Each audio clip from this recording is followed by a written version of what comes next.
আচ্ছা উনি তো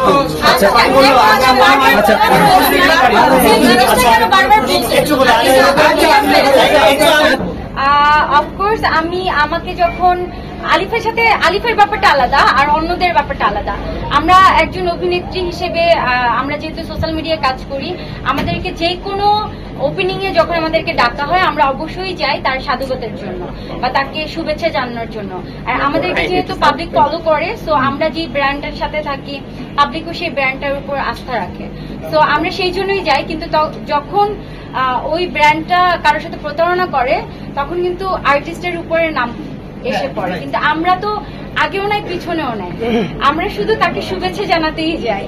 তো আমরা আশা করব যে কোনো ব্র্যান্ড যেন কারোকে প্রতারণা না করে আর আমাদের উপর যেন বদনামটা না আসে।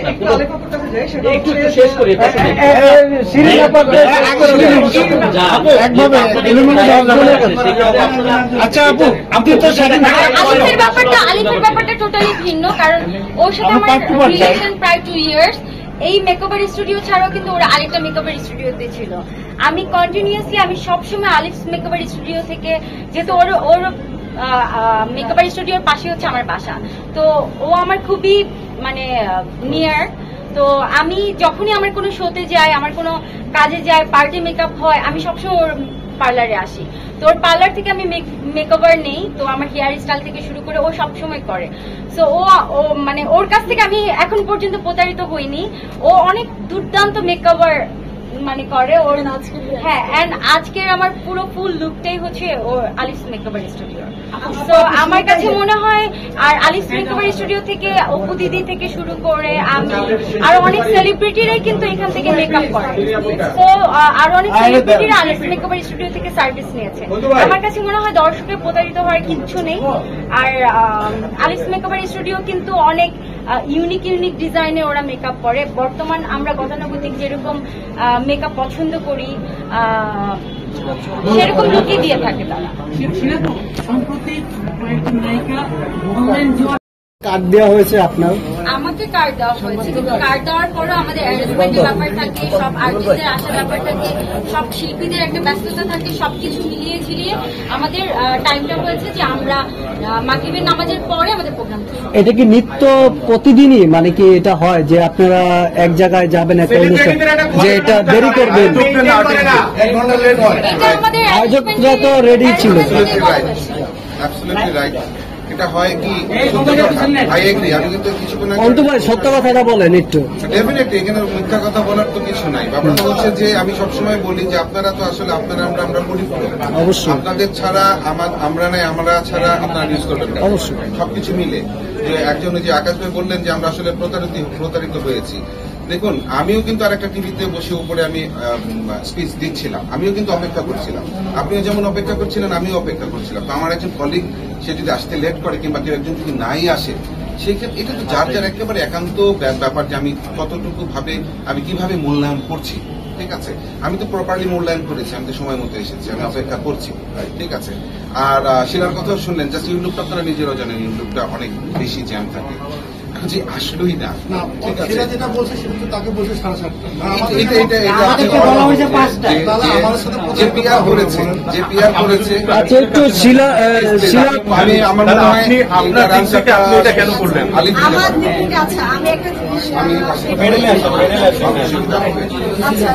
আমি কিন্তু প্রথমে ঢোকার পরে আপনাদের একটা জিনিস বলছি যে আপনাদের একসাথে এতজন লোকতে দেখে আমি নিজের শক হয়েছি। কারণ আমি আসলে সত্যি বলতে এতজন আসবে এটা আমি বিলিভ করতে পারি এবং জানতাম না। আমি পার্সোনালি 2 থেকে 3 জনকে ইনভাইট করছি। তো ওই থ্রো থেকে আমি 2 থেকে 3 জনকে আমি এইভাবে বলে রাখছি যে আমাদের প্রোগ্রামটা সন্ধ্যার পরে হতে পারে এবং আমরা ঘরোয়াভাবে মানে একটু নিজেদের মতো করে আমরা এই প্রোগ্রামটা করবো। কিন্তু আসলে আমার ভাইয়া সত্যি কথা, আমি যখন জাস্ট শুনলাম যে আপনারা এতজন মানুষ এসেছেন তখন কিন্তু আমার বিলিভ হয়নি। যখন দেখলাম যে আসলে আপনারা এত টাইম ধরে অপেক্ষা করতেছেন, তো আসলে এটা দেখার পর আমার কিচ্ছু মানে আমি জাস্ট শক হয়ে গেছি। তো এই আপনি শুধু বলবেন এটা আয়োজক কি বাড়ির সাথে জড়িত আছে? বাড়ির সব কি এটার সাথে না জড়িত নাই, আমি এটা এককভাবে এটা করতেছি। আপনি সস্তা ভাবেন উপবের সাথে ছবি যদি না দিতেন আমরা কেউ আসবেন। সাফ কথা বলি, যেটা করছেন আমাদের আগে জানাবেন, এটা যেটাই করছেন আপনি ভুল করছেন স্বীকার করেন, কিন্তু আমার আচ্ছা উনি তো আচ্ছা, আচ্ছা।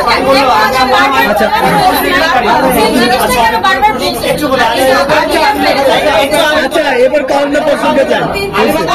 ওকে, আপনি যদি সরি বলছেন আমরা মনে হয় পরে প্রশ্ন দিতে পারি। হ্যাঁ, হ্যাঁ। পরে প্রশ্ন যান, ঠিক আছে, পরে প্রশ্ন যান। হ্যাঁ, হ্যাঁ, ঠিক আছে, শ্রীনাথ বাবু। লাইন দিয়ে যে আপনি দুঃখিত আজকের এই ঘটনার কারণে এটা একটু বলে আপনি হ্যাঁ, এবার শ্রীনাথ বাবু। ওকে। আমার মনে হয় যেটা যে রিয়েল ব্যাপার যেটা, যেহেতু আপনারা জানেন এটার নামই হচ্ছে আলিফ মেকআপ স্টুডিও, আর ওনার হচ্ছে আলিফ। আমি যতটুকু জানি তো আমার তো আরো অনেক ছবি আছে খুব তাড়াতাড়ি। আনিসুর রহমান মিলন ভাইয়ের সাথে একটি ছবি আমার শেষ হয়েছে, তো মিলন ভাইয়ের সাথে ওই ছবিটা খুব তাড়াতাড়ি। না, আর কোনো ছবি নেই। আপু, শাকিব খানের ব্যবসা অনেক তারকায় যুক্ত হয়েছে, ওনার ব্যবসায় তার যুক্ত হওয়ার কোনো কথা হয়েছে কিনা শাকিবের ভাই? অলরেডি হারল্যান্ডের সাথে আমার কথা হচ্ছে, তো রিসেন্ট আমি ওনাদের সাথে একটা মিটিং এ বসবো, দেখা যাক। বন্ধু ভাই, আপনার কাছে একটু যেতে চাই, প্লিজ। বিদেশি সিনেমার ক্ষেত্রে আপনাদের একটা ভূমিকা ছিল, সেটা মাঝখানে আসলে ভালো হয়। তাহলে কি শিরিন সেটা লাগবে না?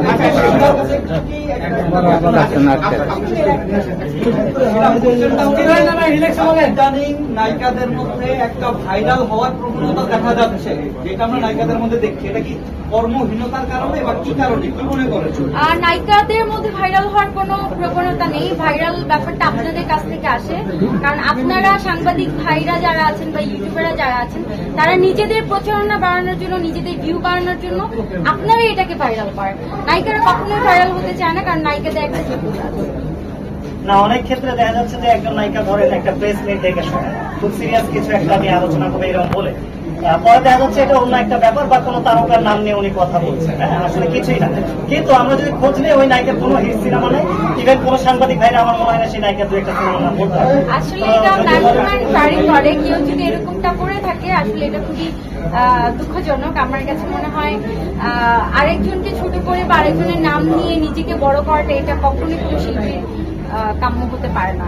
শিল্পীরা সবসময় তাদের অভিনয় দিয়েই আলোচনায় থাকতে চায়, যেটা আমি পার্সোনালি চাই, আমার অভিনয় দিয়ে সবসময় আলোচনায় থাকবে। তো কারো নাম বিক্রি করে আলোচনা আসাটা এটা আসলে ঠিক না। এরকম গুটিকতক নায়িকার জন্য আপনাদের যে নায়িকা কমিউনিটিটা আছে তাদের জন্য ইমেজটা একটু ক্ষতিগ্রস্ত হচ্ছে কিনা? অফকোর্স ক্ষতিগ্রস্ত হচ্ছে, আমরা ক্ষতিগ্রস্ত হচ্ছি, বদনাম সবারই হচ্ছে। একজনের একটা কি বলে যে বিভ্রান্তমূলক কর্মকাণ্ডের জন্য আমরা সবাই কিন্তু অনেক কি বলে সমালোচনার মুখে পড়ছি। তো এটাকে আসলে কি বলবো, কিছু বলার নেই। কিন্তু সে যে কাজটা করেছে এটাকে কিন্তু আপনারা যেভাবে খারাপ দৃষ্টিতে দেখছেন, সবাই কিন্তু এটাকে